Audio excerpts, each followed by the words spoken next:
Welcome back, everyone, to Culture by Design. I'm here with Dr. Tim Clark, and today we'll be making a foray into a more general leadership topic and give you our 2 cents regarding something near and dear to us. Today, we wanted to spend some time discussing the 10 misleading leadership theories. C.S. Lewis said, bad philosophy needs to be answered. That's what we're going to do today. We're going to So answer. what we're saying, Junior, is that there's some bad philosophy out there. There is. Yes, we are. We are saying that, and we're going to share that with you. And it really does need to be answered. We can't let it go unanswered. That's why we're going to have this episode, really. Not that we have the answers to every question, but we do have a unique take that we want to share with you. Yeah. So we're going to give you a small window into how we view the world of leadership. Without answering bad philosophy, as it were, people go away often confused and discouraged. And that's the motivation for today's episode. We hope to clarify and encourage. In a book that we'll talk about a little bit later, another one written by Tim, he said, leadership is not an ethereal concept. It's not as cinematic as you might think. It is about one simple and profoundly human thing, influence. And then you go on to say that it's not about just any kind of influence. And I'm going to pull a quote here that I really love to kick us off. It must aim at something good, something noble, something that builds, lifts, and makes better. In its purest sense, leadership is about influencing people to climb, stretch, and become. And it's not about the scope of your stewardship. Influencing the one is just as worthy as influencing the many. True words. And for all of you listeners out there, you are leaders. And I hope, at least we hope that is your aspiration. It's a journey that we're all on that we want to talk about today. So Tim, how are you feeling about today's topic? Well, I'm excited about it. This is near and dear to my heart. So I'm excited to jump into this. So you've said in the past that leadership doesn't have a home. What do you mean by that? Yeah, it doesn't have a home. So think of a university. Think about going to college and studying leadership. Where are you going to find that, the study of leadership? Where are you going to find it? So if you look at the way that colleges or universities are organized, we cut up the world, the body of knowledge into disciplines, right? And we have all these different disciplines, and we have borders between them, and we have departments. And well, who owns leadership? That's the question. Who owns leadership? Answer is a lot of departments claim leadership. The business school claims leadership, and the engineering school claims leadership, and social and behavioral sciences claim leadership, and the humanities and the performing arts claim leadership. Everybody claims leadership. Here's the answer. Leadership doesn't have a home. As a discipline, it doesn't have a home. It cuts across all of the disciplines. It lives above all of the disciplines. So isn't that interesting? It doesn't have its own home because it traverses the entire body of knowledge and every applied discipline that there is. Further, we would make this claim that leadership is the most important applied discipline in the world. Why? Because if you think about it, it's a factor in every decision and every outcome. So show me a discipline that can make that claim or a greater claim. I can't see one. So leadership as a field of study, as an applied discipline, occupies this unique space above all of the other disciplines that we have. That's amazing. It is That's amazing. worthy of some reflection. It's fair to say because it sits above or cuts across all of these disciplines that it's garnered some attention over the years. Yeah. And people have come up with, we'll call them theories, we're going to talk about today, and they've created some absurd theories. And sometimes we've celebrated some of the absurdities that have come through the name of leadership, haven't we? Well, we have. Leadership is a topic, as you say, it's crowded with absurd theories, and we have celebrated those absurdities. May I begin with one, Junior? Go for it. Okay, so this is I wrote these words years ago. Now consider the oppressive myth that leadership is about title, position, and authority. These things are merely accessories. In this world, we elect presidents, appoint CEOs, and in about 4 dozen cases, still crown kings and queens. But there is no coronation of leaders in the true sense of the word. To robe yourself in the outward vestments of a leader does not make you one. That kind of equipment is visible evidence of power, but please do not mistake it for leadership. The formal conferral of authority no more makes you a leader than a black turtleneck makes you the CEO of a tech company. Rank can only hint at the possibility. That's all. So that's how we're going to begin our discussion today, I think, Junior. Title, position, and authority do not constitute leadership. And we're going to go deeper into this. And I'll put with that a quote from Daniel Defoe that I really like from the 1600s. Speaking of crowns, titles are shadows, crowns are empty things. This is a quote from your book, Leading with Character and Competence. We're going to pull a few things from that book today. Many of you are probably familiar with the 4 stages of psychological safety, but there are other volumes in the library. So I'll go check those out. Leading with Character and Competence is one of my favorites. So one of the questions that I wanted to ask you today, Tim, is about the organization's name, Leader Factor. Tell us a little bit about that. Why is the name of the organization Leader Factor? You could have chosen any number of things. You went with that. Why? As I said a minute ago, Junior, leadership is the most important applied discipline in the world. It's a factor in every decision and every outcome. And so I just put those 2 words together, leader and factor. And I thought, that's it, because that really is the independent variable that matters the most when we think about cause and effect relationships in the world, in the human world. And so that's what we settled on. And so there is meaning behind it. There's a lot of reflection behind that name. I've been thinking a lot about leadership and leverage and influence. And leverage, put simply, is the difference between your inputs and your outputs in a given system. What do you put in? How's it affected? And then what do you get out? And I think about the leader factor. So we use the noun factor or variable or input, or you could use other words. The leader factor is a big one. And if the leader factor is poor, you're going to have poor outcomes. If it's healthy, it's vibrant, it's competent, it's high character, you're going to have good outcomes.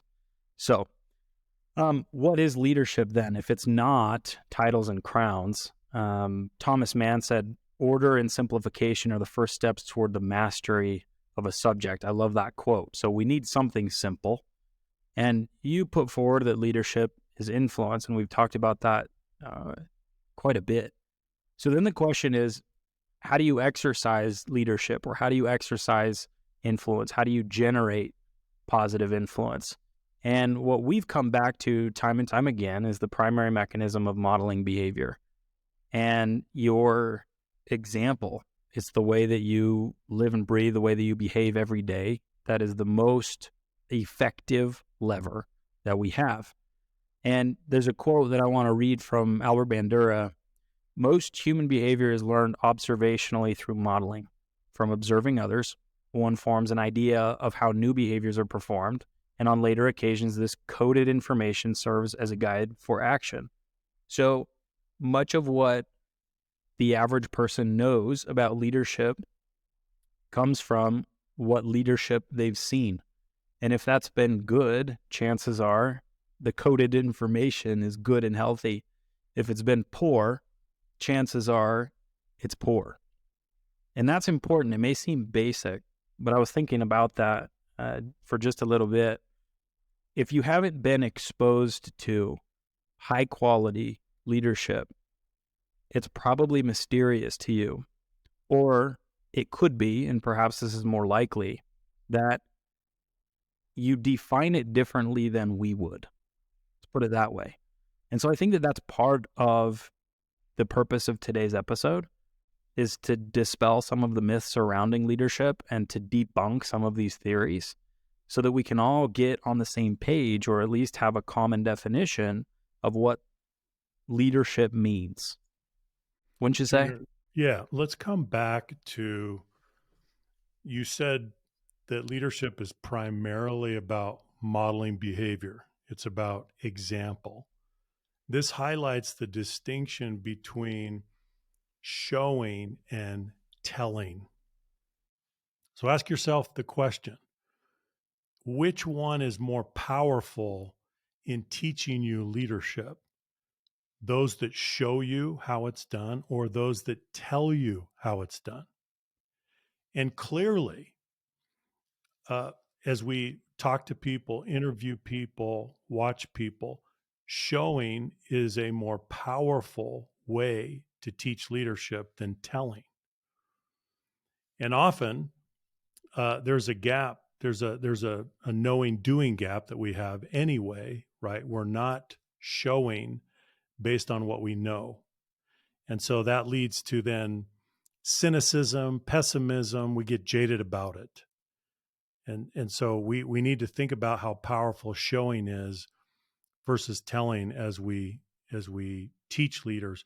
By the way, some of you who are listening may be thinking, let's see, have I really had any great mentors in my career?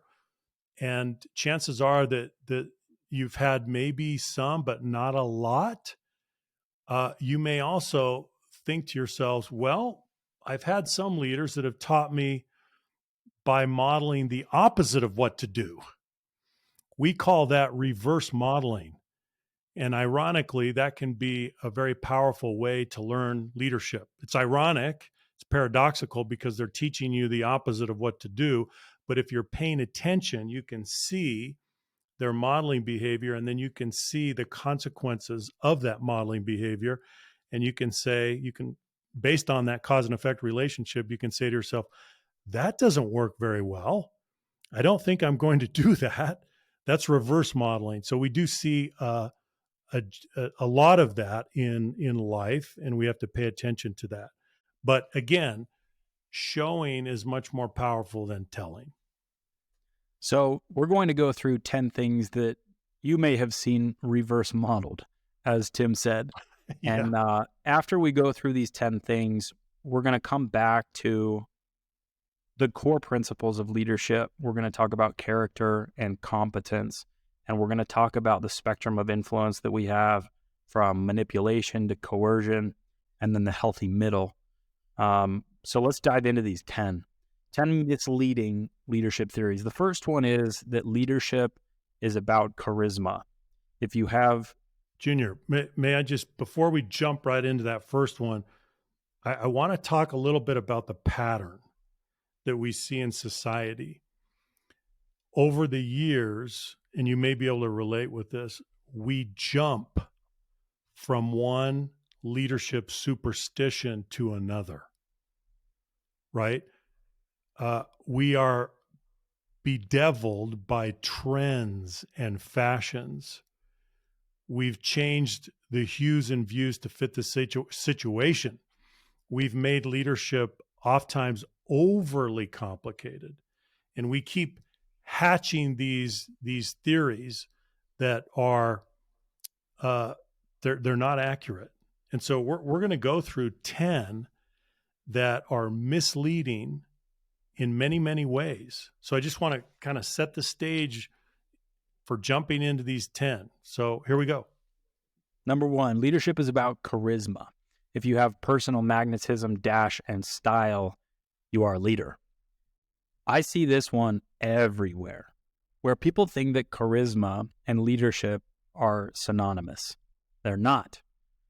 Charisma in isolation can be a very healthy thing. It can be a very useful thing. It can come along with warmth and being personable and welcoming. Energy is another word that I think of. And those can be wonderful things. But when you conflate charisma with leadership, it starts to get dangerous because charisma can be superficial. Charisma can be deceptive. And so if that's true, then it's not always necessarily the case that charisma is attached to leadership, good leadership. Yet we see people follow charismatic people, and that charisma can be enticing. There's something magnetic about charismatic people. Humans generally like charismatic people, but we can find ourselves in sticky situations if we look just for that. That's really true, Junior. And that would be what we call the dark side of charisma. So you may have the magnetism, you may have the panache, you may have the style. The problem is that your intent is not pure. And so if you don't have the good faith and the pure intent to go with that skill or ability of charisma, then that becomes the dark side of charisma, and it leads to selfish ends and destructive ends. So we have to be very careful about that. I think over the past few decades, I think we have, I don't even know what the cost would be. I don't know that we could quantify it as organizations, as we have witnessed organizations chase charisma because they thought it was synonymous with leadership. The price, the negative price that we've paid is something that we can't quantify. So we have to stop ourselves and say, hang on, am I getting sucked in to the vortex of charisma? And am I seeing clearly? Because we can make very poor decisions if that's what we're chasing. So keep an eye out. That leadership is not just about charisma. Yeah. Okay, number 2, leadership is about eloquence. That's the second misleading leadership theory. If you have Churchillian powers of expression, you are a leader. And this is another one where eloquence in and of itself is not a bad thing. Perhaps in a vacuum, it leans positive. You would rather be eloquent than not. However, there's some danger that comes along with eloquence. It can be a gift and it can be a curse. And it often leans away from simplicity. It leans away from being direct and clear. Eloquence can complicate unnecessarily. Often in leadership, we don't need flowery language. We don't need unnecessary detail. We don't need some of those other things that may sound nice, but lack substance. And so again, eloquence can be deceptive and it can be superficial. So what you have to do with some of these traits, both of these, charisma and eloquence, is kind of peel back those layers and see what's behind them, what lies underneath those traits. Because if what lies beneath is high quality, it's high character, it's good ethics, it's all of those things, then absolutely add charisma to the pile, add eloquence. That's great. It probably help everything that you have. But if you're not built on a strong foundation, then those things become very dangerous, which we'll talk a little bit about later. That's right, Junior. Let's think about the standard of communication that we have, especially in organizations. The standard of communication is that we communicate in a way where it's impossible to be misunderstood. That's really the goal. So my primary goal is not to give you a literary experience. That's not my primary goal. My primary goal is to make it impossible for you to misunderstand, because what we're trying to do is we're trying to align people behind certain goals and objectives. And that's not an easy thing to do. And so think about what that requires on the part of the communicator. Do we want more ornate language or more unadorned language? I think we want simple, plain spoken, lean communication that is impossible to misunderstand, because that communication has to be built often, especially in large, complex organizations. It has to be built to travel. and to avoid errors and distortion as it travels. We need high fidelity in the messages that we send out.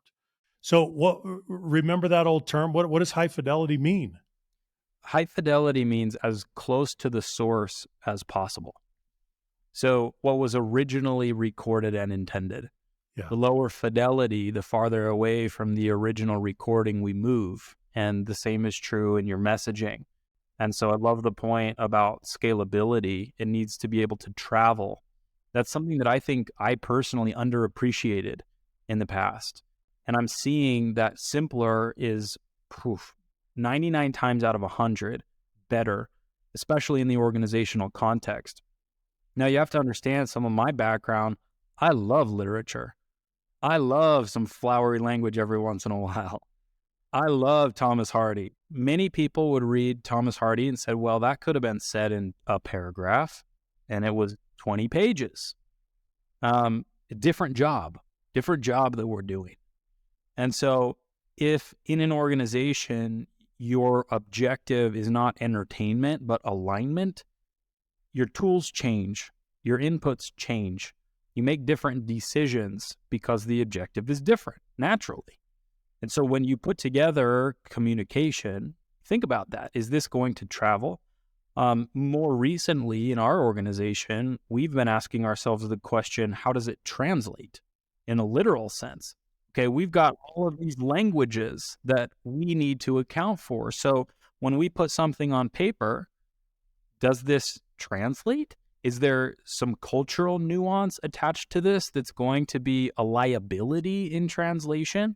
How can we say this most simply so that people do not misunderstand? Right. And so that is what we're aiming at, as Tim said. We want to be impossible to misunderstand. Simplicity is key. It really is. It makes me think of a phrase by the columnist Peggy Noonan.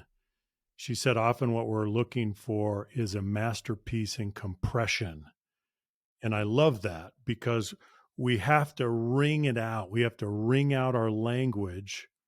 We have to move from secondary to primary terms. We have to get rid of the ambiguity so that we can get to the clarity. And that's not easy. You all know the statement that's been ascribed to so many people that I would have written you a shorter letter, but I didn't have time. Right. And that statement has been ascribed to many different people. I don't know who actually originated the statement, but it helps us understand that the clarity is deceptive. It takes a lot of work to get to achieve the compression, to get to the economy of language and the clarity of language that we need to align people. It's not easy to do. It requires extra work as you wring it out, as you distill out what the message is. There's a Number, lot there, Junior. That's just there's a number ton there. two. That's number 2. We got Yeah. 8 more. Okay, leadership is about power. If you are a CEO or a bemedaled general, you are a leader. Tell us about this one. Open this one up, Tim. Well, this is about formal authority or positional power. This is about rank. This is about station. And what we're saying is that we're using that as proxy for leadership, that those who have achieved, who have amassed, who have acquired power, that somehow makes them a leader. Well, that can be extremely misleading. I think we all can see incumbents to positions of power all around, and they're often very poor leaders, but somehow they've made it into these positions. So we have to check ourselves. We have to be very careful as we interpret this. Power is not a proxy for leadership. So again, this is a misleading theory, a misleading idea that surrounds leadership very, very often. One of the things that you can do in this realm is to look at the incentive structure that surrounds the hierarchy. That's a very interesting thing to do. What does the hierarchy or the organization incentivize when it comes to rank and position and power? And so what you'll often find is that the organization itself is not suited to incentivize good leadership. That may sound crazy, but if you look at the incentive structure, maybe we're incentivizing other things. As a very simple example, who usually gets promoted inside, I guess, really any function? The individual contributor that's the highest performer, right? We're looking at technical expertise. We're looking at output. We're looking at some of these things that we can quantify. What role does leadership competence play in the ascension through an organization? More often than not, it has actually very little influence. And so that's something to understand, to look around. Who's getting promoted inside these organizations? What has to be done to rise to the top? And sometimes not only is it not good leadership, it's counter. Some of the things that are incentivized are counter healthy culture. They're counter character. And so just a little tidbit there, when you're looking at organizations and hierarchies, positions of status, what had to happen in order to achieve that? It's not always bad, but many times it is. Something to be aware of. Junior, let me add one thing. And this is Please. a diagnostic question that anyone can ask. And that is, when you're looking at leaders, ask the question, is there fear around them? Do they produce fear? Do they use fear? Is fear pervasive in the environment? Are they cultivating fear? The reason this is a helpful diagnostic question is because fear is symptomatic of poor leadership by definition. If there is pervasive fear, it's the first sign of weak leadership. What does it say? What it says is that that leader or group of leaders, that leader is using fear as a proxy for leadership. Instead of leading, they're using fear as a substitute. Well, fear is not leadership, and it's not a substitute. So it's really a cop-out. So I just say that to give you a tool, a diagnostic question to help understand what's happening, right? If that leader is generating fear, pushing the fear button, then that's telling you a whole lot. One of the things to look for in this area is competence. Power and competence are not synonymous. Sometimes they're correlated in a healthy hierarchy. Maybe they're more correlated than not. But as hierarchies decay and become dysfunctional, as is almost the inevitable end, those things become distant from each other. Okay, let's move on. Leadership, number 4, is about seniority. If you have outlived everyone else, you are a leader. Oh, this is a good one. One of the questions is there anything inherently valuable about your tenure? I think this one's really interesting. Depending on the organization, this gets weighted more or less. Mm-hmm. And we know, some of the industries or sectors that weight tenure heavily. But is there anything inherently valuable about the tenure? No, nothing inherently valuable. It can correlate with some wisdom because of the experience, but it's certainly not causal. Well, Junior, as you say, tenure is simply the passage of time. And there are plenty of people that go through, they achieve tenure, longevity in an organization, but they what have they been doing during that time? And maybe not a lot, right? It's been passive observation instead of active participation. So the passage of time does not translate into greater experience, knowledge, expertise, competency, all of those things. It doesn't necessarily translate. That's simply the passage of time. So this time in grade mentality is dangerous for at least a couple of reasons. Number one, that it's misleading, and it suggests that you have grown and developed and acquired this experience and knowledge and skill. Number two, though, the problem with seniority is that it also, and it just seems to do this everywhere, it seems to cultivate an entitlement mentality. Hey, I've been around.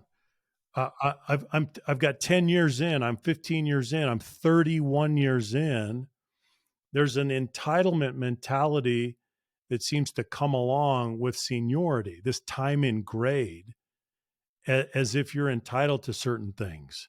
Now, I want to be a little bit delicate here because I think there is some deference and some respect that is due to people that have invested and have been dedicated in the organization and have made a great contribution. I mean, no disrespect. It's not intended to be a disparaging remark at all.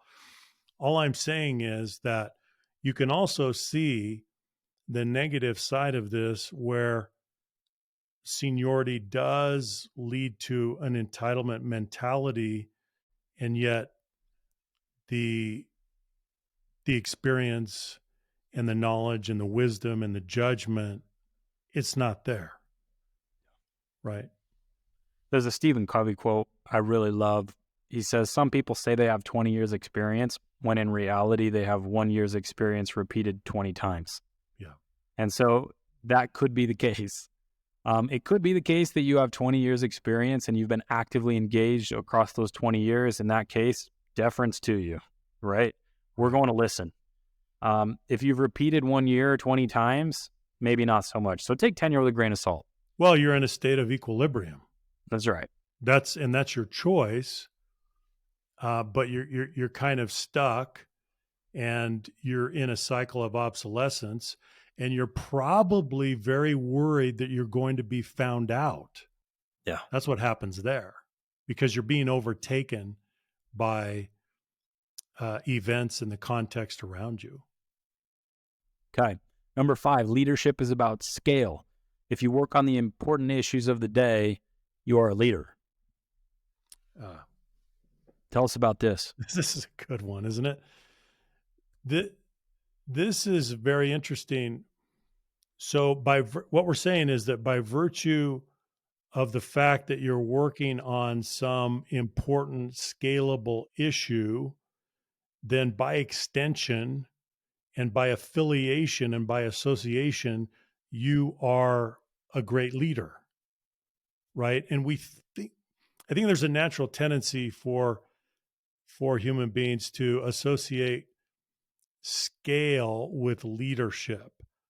Oh, well, if you can work on something that is this important, that has this kind of scale, then you also must be proportionate in capability to the scale, right? So there's kind of this transfer of logic to you that says you're equal to the task. Well, you may not be equal to the task. That's what we're saying. Well, how many big issues across organizations in the world have we seen fumbled at the highest level with massive consequences? It would seem that competence would float to the top, that the leadership would float to the top. Not always true. But you can see how it would be enticing to think that. It makes sense if you think about it for half a second, and then it doesn't. But you can see how that's alluring. Now, Junior, having said that, though, we also have to acknowledge that as for example, the needs of an organization grow and change as the organization itself scales, then there is also a consequent requirement for the leader to do the same. So the leader needs to scale their influence and impact. They need to become a force multiplier as well. They need to learn to apply leverage in the organizational sense. That's what the organization is requiring of them.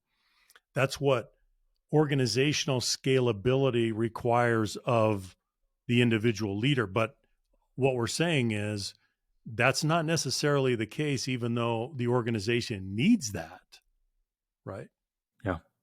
So we are saying that you can be a leader regardless of what you're working on, Yeah. regardless of the stage, regardless of the issue or your position. There's opportunity for you to be a leader. Next, we have leadership is about popularity. If everyone likes you, you are a leader. This one's interesting because popularity can follow success. Popularity can follow competence. The danger, I think, as leaders is when we're aiming at popularity. Oscar Wilde said, popularity is the penalty of success. Now, I don't know if that's overstated. Maybe it is, but you can see that he's getting at something, that there's something negative or the potential for something negative. And I mean, his quote, it's outright negative, a penalty of success. Success can come with a price. Sometimes that price is popularity. And so what does popularity produce? What could he be getting at? Perhaps he's getting at the fact that you become isolated in an ironic sense. You become insulated. You enter an echo chamber. You have an entourage of people who tell you what you want to hear and nothing else. The feedback loop breaks. So popularity can be very, very dangerous. Yet, like some of the others, you can see how people get to this point of thinking that popularity is synonymous with leadership. Oh, this person has a massive following, right? They must be able to lead. That's certainly not true. No, it's not. And Junior, this misconception of leadership also points to the distinction between leadership and management as related disciplines. They're related, but not the same thing. So popularity implies that you cherish and are preserving the status quo. You're popular, and you like the way things are, right? So that's kind of the management side of things. Leadership is not about preserving the status quo. Leadership is most of the time it's about disturbing the status quo. So you have preserve and you have disturb. If you're disturbing the status quo, what do leaders do, Junior? They're constantly evaluating the current state, and they're asking the question, where do we need to go? What does the future state look like? They have a portrait of the future in their mind. It's a seedling of reality, and they're trying to figure out, how do we go from current state to future state? Well, if they're doing that, then they're change agents. They are disturbing the status quo. They are disrupting the way things are doing. They're doing the way things are done. They're doing violence to the current regime. If you're doing that, if you're constantly trying to move the institution, the organization, whatever it is, wherever you are, to a higher, better place, that's not always going to result in popularity. In fact, often it won't. And so the popularity would be an indication that you're not working hard enough. I love that point, and I'm going to tie it into the next misconception, which is leadership is about fame. And if you are known far and wide, you are a leader. So I'm going to take popularity and fame, kind of aim at them together. It seems that the more popular you are, or the more fame you have, the more expensive change becomes. Where this becomes dangerous is, well, all the time, because change is necessary in order to reinvent ourselves based on the changing landscape. So change is inevitable. We either change with the changes or we get blown up by the changes. We get hurt by the changes. And so you can see how this becomes problematic. Let's say that there's a change that I know I need to make. It's a management decision or a personnel change or whatever the case may be. And what do I start to weigh? In my calculus now, I have my popularity and my fame. And if that's counter the right decision, if I know that there will be backlash based on what I know I need to do, it becomes more expensive. Now, if the popularity came because of some prior success and you weren't aiming at it, it's just a consequence unrelated to your aim, okay, you'll probably be less attached and it will probably affect you less if you go ahead and make that decision. If you aimed at popularity and that's your intended outcome and you have to make that change, or at least you know that that would be the change in the best interest of the organization, are you going to do it? Oh, probably not. Probably not. Probably not. Yeah. Popularity and fame are cousins, aren't they, Junior? They And are. if They you're may be looking, siblings. yeah, they're siblings. And if you're looking in the social mirror to measure your success, you're looking in the wrong place. I would suggest that if that's your measure, and I don't mean this in a rude way, but I would say you are a slave to small plans. That's not really a great aspiration. There's a more meaningful measure. I love that. Okay, next one. Leadership is about winning. If you beat your opponents, or if you have to beat your opponents, you are a leader. Winning is fascinating to me because we do want competence, right? But even the frame, we have to question the frame that we're using. Yeah. Is what we're doing something that we can frame as a win or a loss? I think that's a question up that we need to consider, because it could be the case that we're above the winning and the losing, not in an elitist sense, but in the sense that we're playing an infinite game. We are doing what we're doing and would do it regardless of the outcome. Yeah. I think that that's an interesting consideration, because beating your opponents, again, that could be small plans. Yeah. Could be that you're aiming at something higher, something more meaningful, something longer lasting, something that has some legs, that has some staying power. Well, Junior, I think you said it to begin with. Your frame is off. If you're framing leadership as about winning, then that's a zero sum adversarial frame. You can do better than that. What about finding a solution for all parties involved? Look at every stakeholder. How do we rise above that? Uh, how how do we get to a more abundant place? So you can see that uh, framing it as strictly about winning can be a very diminishing way of thinking about leadership. I agree. Next, let's go to number 9. We got 2 more. Leadership is about wealth. If you have money, you are a leader. So, as with the previous 8, we're looking at indicators. We're trying to find proxies for leadership. We're looking at what's in front of us and trying to make sense of it. And sometimes we can come to the conclusion that, hey, if you have money, you were successful in some right. So you must know something, and thus you're probably a decent leader. And if you have more money, you're a better leader. And if you have no money, you probably can't lead anyone. So is that true?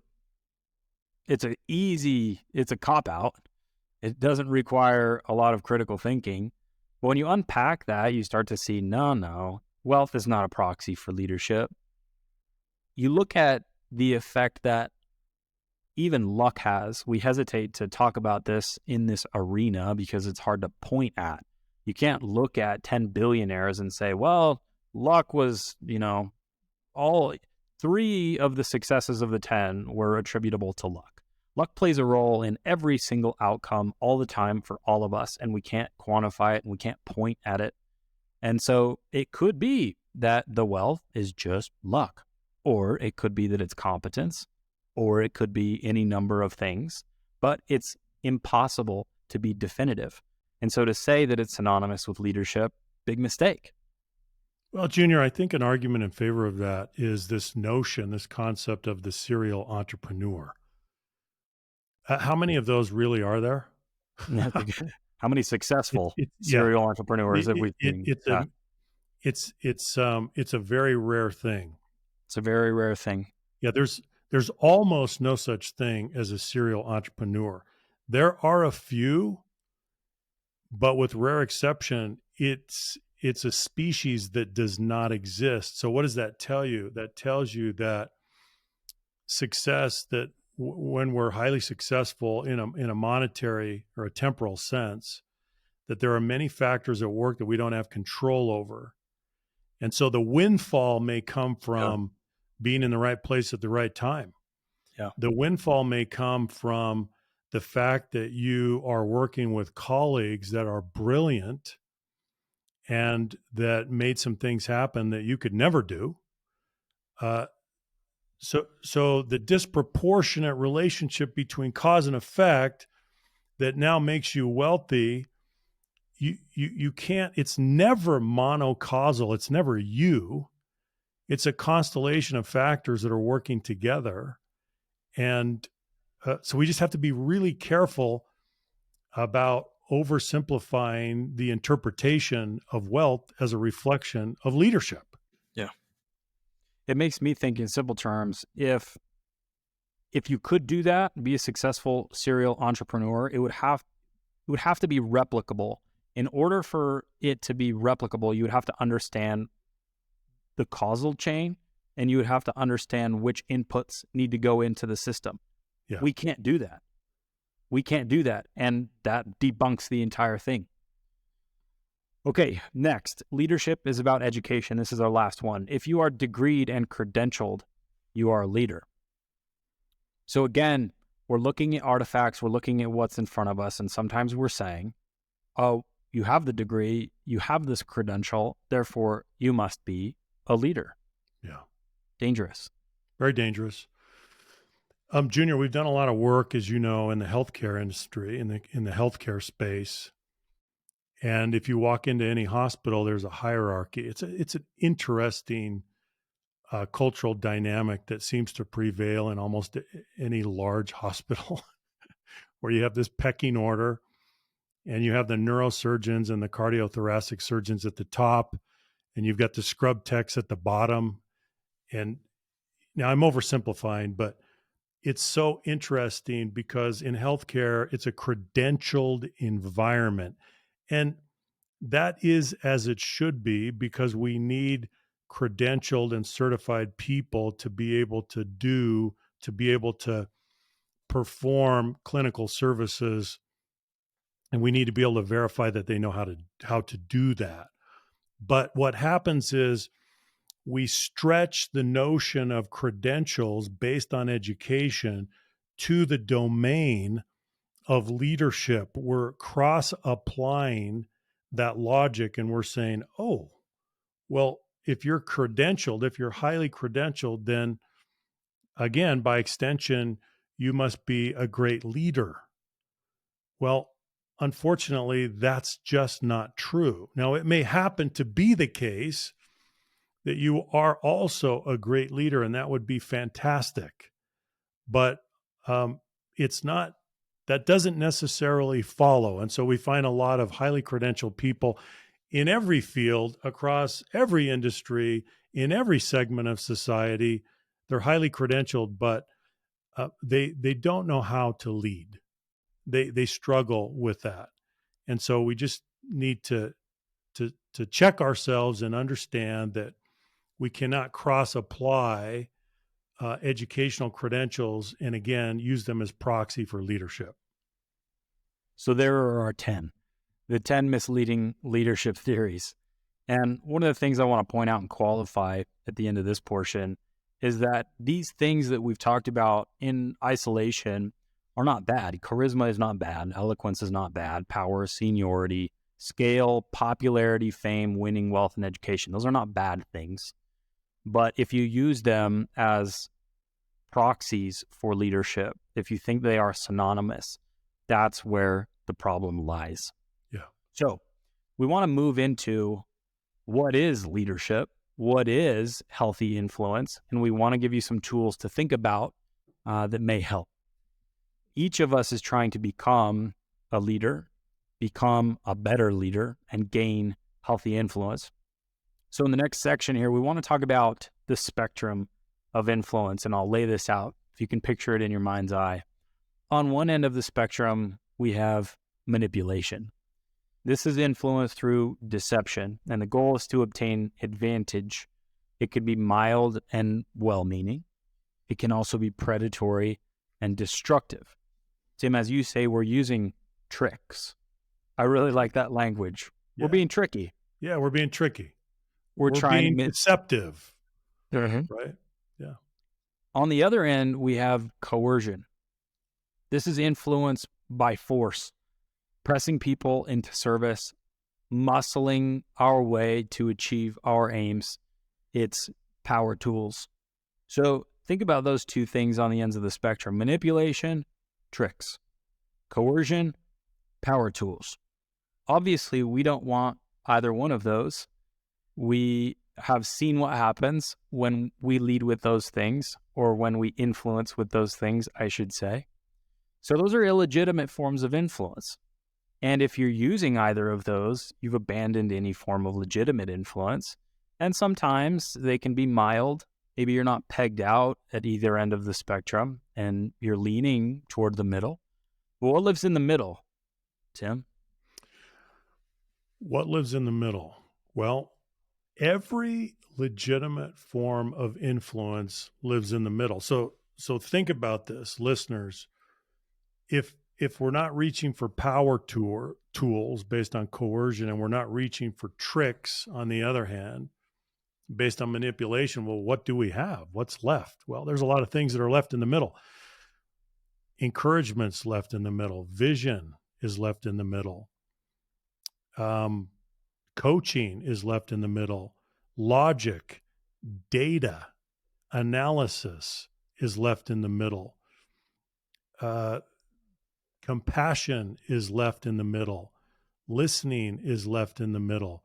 Think about all of the legitimate forms of influence that you can use in the middle. The things that we do to influence each other in good ways, in wholesome ways, in noble ways, that's what we're talking about. There's so much in the middle. There's tons. You probably mentioned a dozen, and we would bucket all of those into persuasion. Yeah. And persuasion is that healthy middle. And the connotation is different. The connotation of persuasion can sometimes be a little bit negative, but just understand that inside that bucket, look at all of those tools that we have, listening as an example. So leaders who live in the middle, who use persuasion and stay away from manipulation and coercion, have two things. And now we're going to reference back to the title of the book from which we're drawing some of the content: Leading with Character and Competence. So character is the first thing. Let's talk about it. Out of character flows the confidence that you can be trusted to do the job. You need to be able to be trusted. That's what we're looking for. Out of competence flows the confidence that you know how to do the job. So those two things must be true in order for us to look at someone and say, that's a real leader. Trust to do the job knowing how to do the job. High character, high competence. These things can exist in combinations, right, Tim? They can. So think about the combinations that come out of this. So we have character as one dimension, we have competence as the second dimension. That gives you 4 different combinations. Now, the first 2 are pretty straightforward. So high character, high competence gives you what? A great leader. Now, let's go to the other side. A low character, low competence gives you what? A failed leader. So those are clear, but now we get to the 2 very interesting combinations that are left. So let think about this for a minute. You have a high character, low competence leader. Now think about this. Think about this. Just think about your experience. Think about the people you've worked with.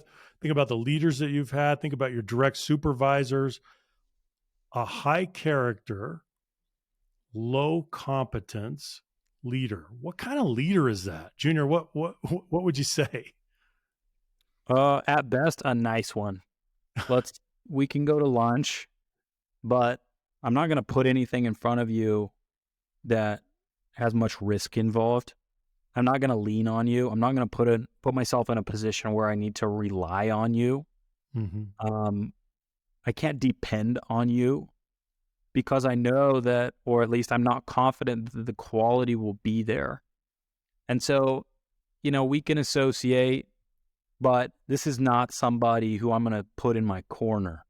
This is not someone who I'm going to put in a high stakes scenario. This is not someone I'm going to call in an emergency. Yeah. This is not someone who's going to do anything really meaningful or weighty for Mm-hmm. me. Well, as you said, you called them nice. You said you'd be willing to go to lunch with them. Yeah, and I respect your character, right? Yeah. Like Yeah. high marks. That's Yeah. wonderful. That's wonderful. Yeah. But there's not much you can do past that. We're If not going to you're get into just a foxhole together. no, no, That's not going to you're, happen. we're not. Okay. That's intriguing. Okay, here's the last combination. Low character with high competence. This is the last one, and this is also extremely intriguing. So, Junior, what do you think about this one? This one's scary. This Okay. one, this one's scary because this person is dangerous, and that's how I view this combination. The competence is deceptive. We want high competence. This person will get results. How they get those results may be a different question. Organizations often reward results. They reward competence. If you look at your performance evaluation, we're looking much more at competence than we are at character most of the time. And so letting this person work into the organization and up the organization becomes dangerous. It's risky because you never know what they're going to do. And when push comes to shove, if there's an ethical dilemma, which way are they going to fall? With a low character, high competence, they're going to look for the performance outcome, and maybe they'll throw ethics to the wayside. What you find in some of the biggest catastrophes of the last, let's say, 100 years in business or ever have come through these combinations. High competence, low character. They could get the job done. They were very good at what they did. High technical competence, just an abundance of skill, but when push came to shove, didn't make the right choice. I'm not going to go down the road with this person either. They're too dangerous. I don't know what I'm going to get. Yeah. Well, with the low character, they're not anchored with some a non-negotiable ethical creed, right? Not predictable. They're not predictable. Maybe they are predictable in the sense that at some point, somewhere, sometime, they're going to let us down. We just don't know when. Yeah, predictably bad. Yes. There you go. That one's really scary. And so we have to keep an eye out for these. And I will also say, if we're looking through the lens of remediation or training, which one's easier to train? Competence or character? Competence. That character, in most cases, is baked. It's done. Not that we can't become better and not that we can't become worse, but it's easier to train the competence into someone that's high character than it is to train high character out of somebody who's already competent. Part of that is because, in my opinion, highly competent people that are low character have already got results, and that's often what they are aimed at. Well, That's and it's the reinforcing. objective. It's reinforcing too. Precisely. So Right? They they've look gotten the around, result. they look around at the results, they look around at performance, and it reinforces what they're doing, and they say, I'm doing it right. Right? The evidence suggests that I'm successful and I'm doing it right. Now, there certainly are exceptions, but yeah, it's difficult to turn that around often. We have to acknowledge that. So So, what does great really mean then, Junior? We talked about these four combinations. If we get high competence, high character, where are we? we're at the pinnacle. Yeah, That's what we want. And we yeah, want to continue to move. We want to peg out in the upper right. If you think of this as a 2x2 matrix, there's still a box that represents high. You want to be as pegged out up and to the right as possible. Constantly refining your character, constantly becoming more skilled. And so this is our invitation. At the end of all this, we've talked about the misleading leadership theories. We've said it is not charisma, eloquence, power, etc. So what is it? It's this combination of character and competence. So what is our invitation then? Is to become better in those two traits. And it's an invitation for every single one of us to have a personal inventory. You use that language a lot, which I really like. You also say, look into a clean mirror, which I also like, and say or ask ourselves, how am I doing? How am I doing in character? Because you know. How am I doing in competence? You often know, but you might want some feedback there. And then do what you need to do to become better. It may sound so simple, but that's where the magic is. That's why it's so beautiful. This is not complicated. Leadership, we overcomplicate, as you said in the beginning. This is something that is not complicated. Leadership is influence. It's influencing healthily through persuasion. It's avoiding manipulation and coercion. And it's becoming high character, high competence. You can explain that in 2 minutes, and that's, if you understood all of those things, if I understood all of those things as well as I know I could, I think I would be quite the leader. And I think that we can say that about each of us.